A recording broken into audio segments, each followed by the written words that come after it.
Buongiorno da Telefriuli, ben trovati a questa edizione del nostro telegiornale. Ancora una tragedia della strada si è verificata la scorsa notte, un incidente stradale sul vallone nel territorio del comune di Doberdò del Lago. Le cause del sinistro sono in corso di accertamento da parte dei carabinieri della radiomobile della compagnia di Monfalcone che sono intervenuti per i rilievi e la viabilità.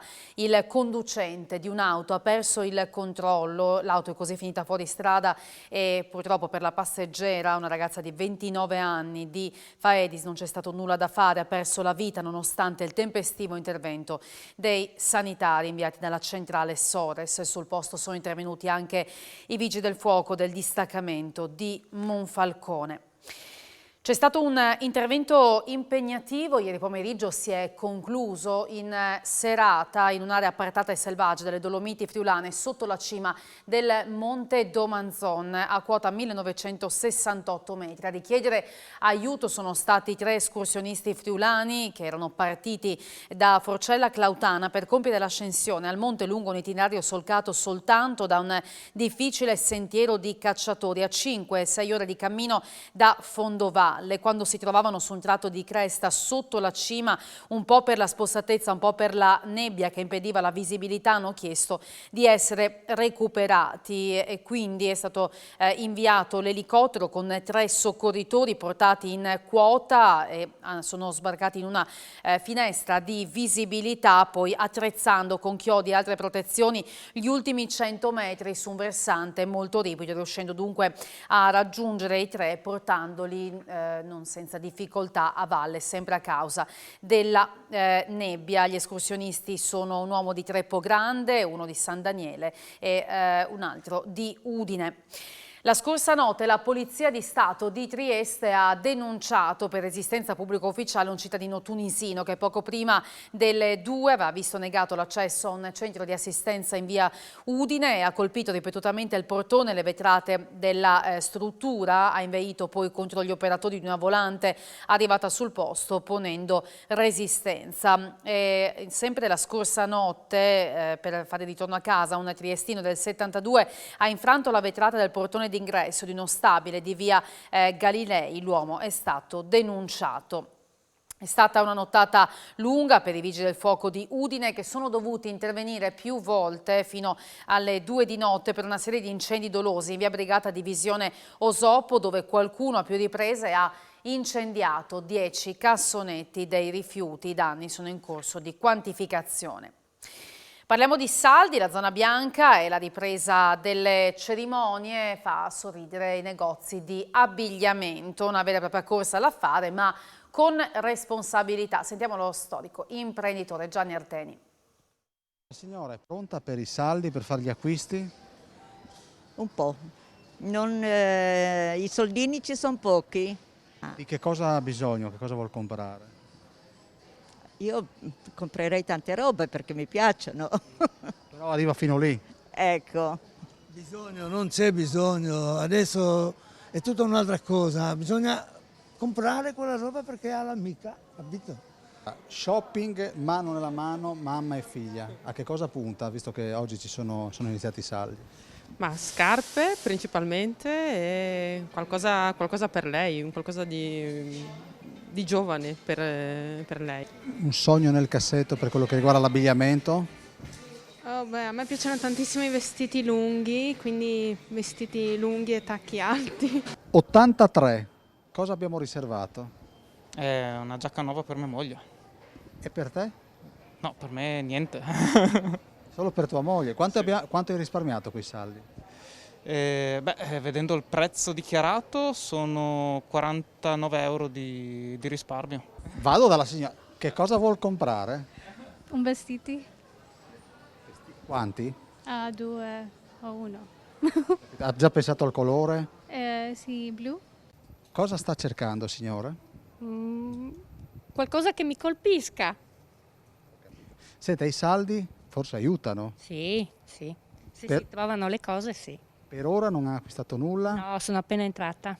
Arteni, c'è un oggetto dei desideri che ben si abbina con i saldi? Diciamo che di tutto un po' interessa alla gente, in modo particolare evidentemente dopo un anno di non acquisti e avendo acquistato in quel periodo tutto quello che riguardava i beni per la casa, si ritorna con piacere all'abbigliamento. Anche il capospalla e ovviamente pensando alle ferie e a tutto quello che è l'abbigliamento mare, abbigliamento montagna. Il forest bathing, ovvero bagno nella foresta, l'immersione dell'uomo nella natura, una pratica che spopola in Nord Europa ma che è ancora poco conosciuta nel nostro paese. Se ne è occupato un convegno e ce ne ha parlato il presidente Fabio Vassallo. La Società Italiana di Medicina e Terapia Forestale, in collaborazione con gli ordini dei medici delle province di Gorizia, Pordenone, Udine e Trieste, hanno condotto questa ricerca che ha valutato alcuni aspetti delle prescrizioni verdi nella classe dei medici, degli iscritti all'ordine. E abbiamo valutato il grado di conoscenza, che non è molto alto riguardo a queste prescrizioni nell'ambito dei medici, ma la percezione dell'efficacia, della validità come strumento preventivo ma anche di integrazione è in realtà molto elevata.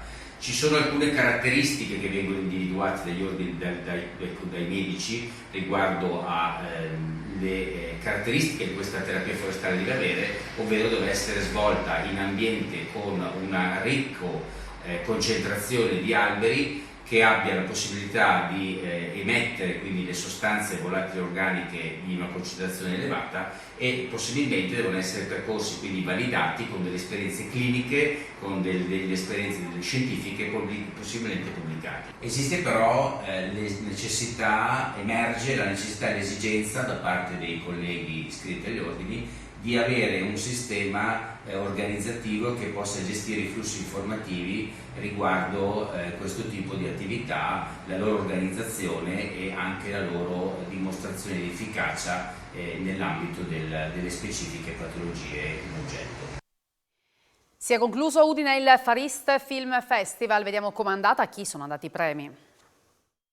10.000 presenze a Udine e 15.000 digitali di 38 paesi del mondo. Sono i numeri con cui al Cinema Visionario di Udine si è concluso Far East Film Festival. È la 23esima edizione, storicamente definita più sperimentale, ha incontrato i favori del pubblico che ha capito e premiato con entusiasmo il piano di massima apertura, partecipando copioso, pur senza la disponibilità del Teatro Nuovo Giovanni da Udine, sia nella versione live dell'arena all'aperto del Cinema Visionario che sulla piattaforma digitale online curata con il supporto tecnico di My Movies, una 8 giorni di proiezioni sull'estremo oriente che dunque ha potuto concretizzarsi presentando 64 film di 11 paesi, con 8 anteprime mondiali, 10 internazionali, 22 europee e 20 italiane. La chiusura sipario 2021 in sala Cinema Visionario con il film di Hong Kong Infernal Affair di Andrew Lau ed Alan Mak è stata preceduta dalla consegna del Gelso d'Oro alla carriera a Davide Pozzi, direttore del laboratorio specializzato nel campo del restauro cinematografico di Bologna. La presidente di Far East Film Festival, Sabrina Baraccetti, con l'ausilio di Thomas Bertacche, ha annunciato i premi 2021 decretati dalla giuria popolare degli spettatori al Giappone, vincitore rispettivamente del Gelso d'Oro per il film Midnight Swan di Uchida Eiji ed il Gelso d'Argento per la commedia You're Not Normal Later di Maeda Koji, mentre il Gelso di Cristallo è andato a Taiwan per la love fantasy My Missing Valentine di Chen Yu-shun. Anche gli accreditati Black Dragon hanno incoronato My Missing Valentine, mentre i lettori di My Movies hanno scelto il thriller di Hong Kong Limbo di Soi Shen. Per la sezione opere prime, i 3 giurati internazionali hanno celebrato con il Gelso bianco il ritorno del noir made in Hong Kong Unruly Cigarette, opera prima di Chan King-long, mentre la menzione speciale è andata ad Anima, inno ecologista cinese di Cao Jinling.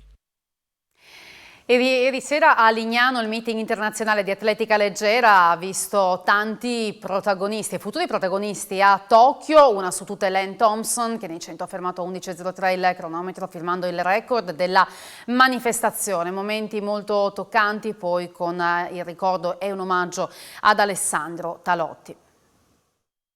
Abbiamo fatto del nostro meglio, l'anteprima avete visto è stata anche la il ricordo dovuto assolutamente di Alessandro Talotti con i genitori, con la moglie, con il figlio Elio. Abbiamo scoperto una targa, questa pedana del salto in alto, il comune ha deciso di dedicarla, di titolarla proprio a lui.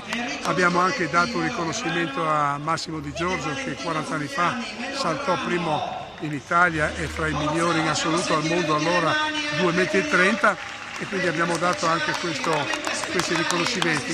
Adesso stiamo premiando gli atleti con disabilità Special Olympics che hanno corso i 50 metri e poi si sono mescolati con i vittoriosi della gara dei 100 metri, Michael Rogers per dirne uno, che è un campione mondiale olimpico dei 100 metri. È stato un momento intenso e per me anche molto intimo, perché so veramente i sacrifici che Alessandro ha fatto e ha continuato a fare anche con la malattia, per lo sport in generale, per l'atletica, ma per tutti gli sport.